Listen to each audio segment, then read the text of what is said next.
Imagine trying to explain a feeling so deep, so specific, that even the biggest dictionaries in the world can't fully explain it.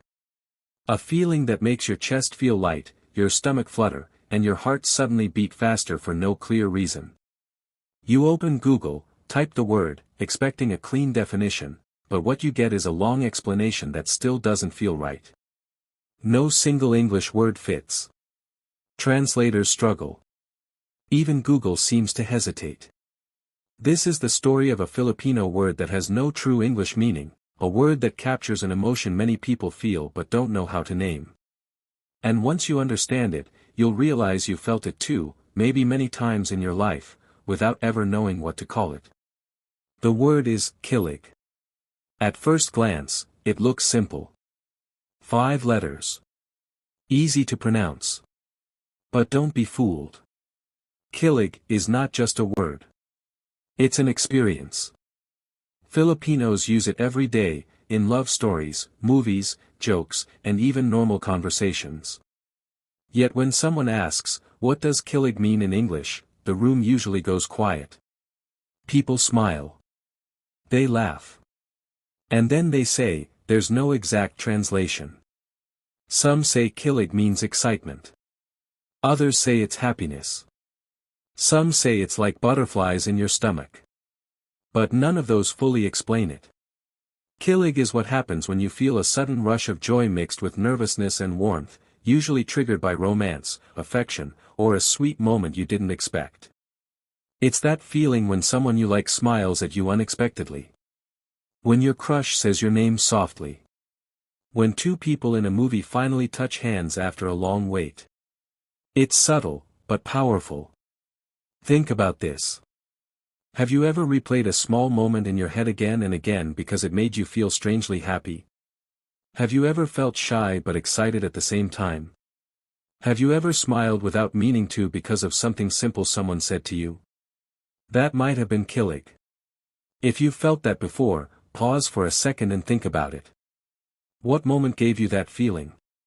Leave it in the comments section later, because I really want to know.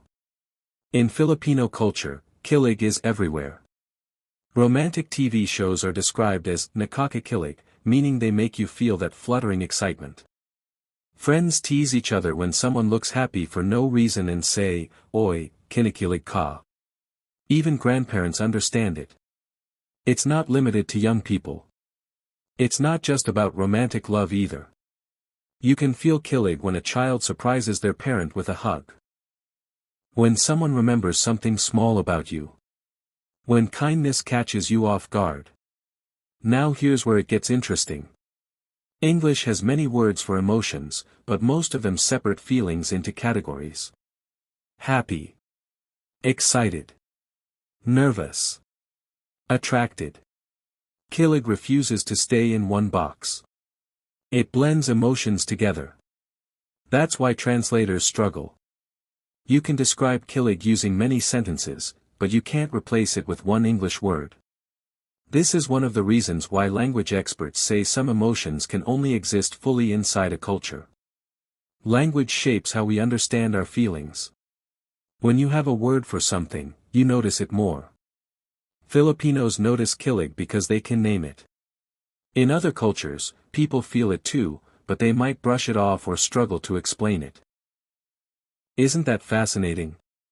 How many feelings do we experience but don't fully understand because we don't have a word for them? At this point, if you're enjoying this story and learning something new, take a second to like this video. It really helps. And if you love stories about culture, language, and hidden meanings, subscribe and share this video so more people can discover these amazing ideas. Let's go deeper. Kilig is not loud. It's not dramatic. It's quiet, personal, and often happens in small moments. That's why it's so powerful.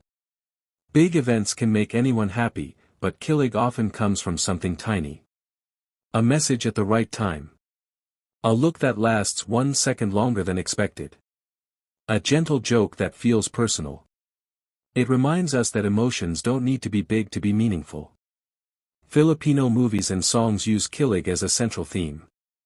Entire love stories are built around creating killing moments. Not just grand romantic gestures, but the slow build-up.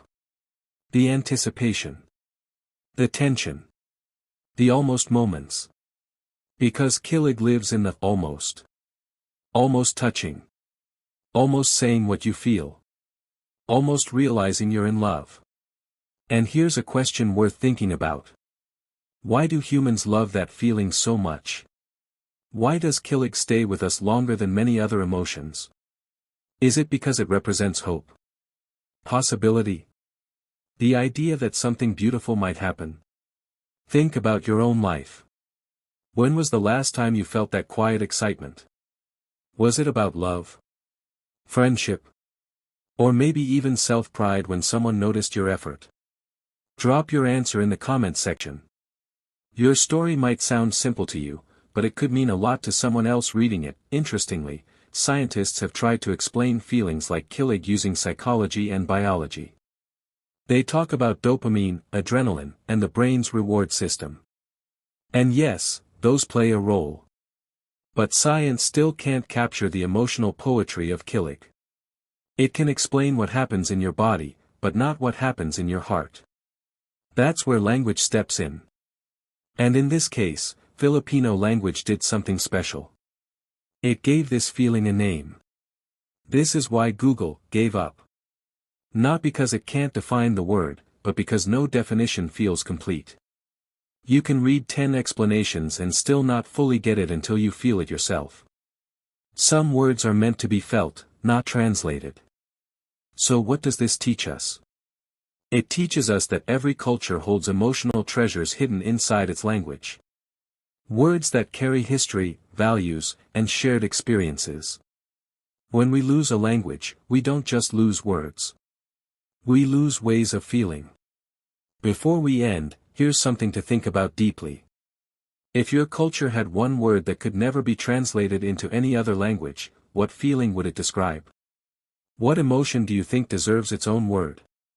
Take a moment, think about it, and leave your answer in the comments section. I'd love to read your thoughts. And if this video made you feel even a tiny bit of killing, don't forget to like, subscribe, and share it with someone who loves learning new things.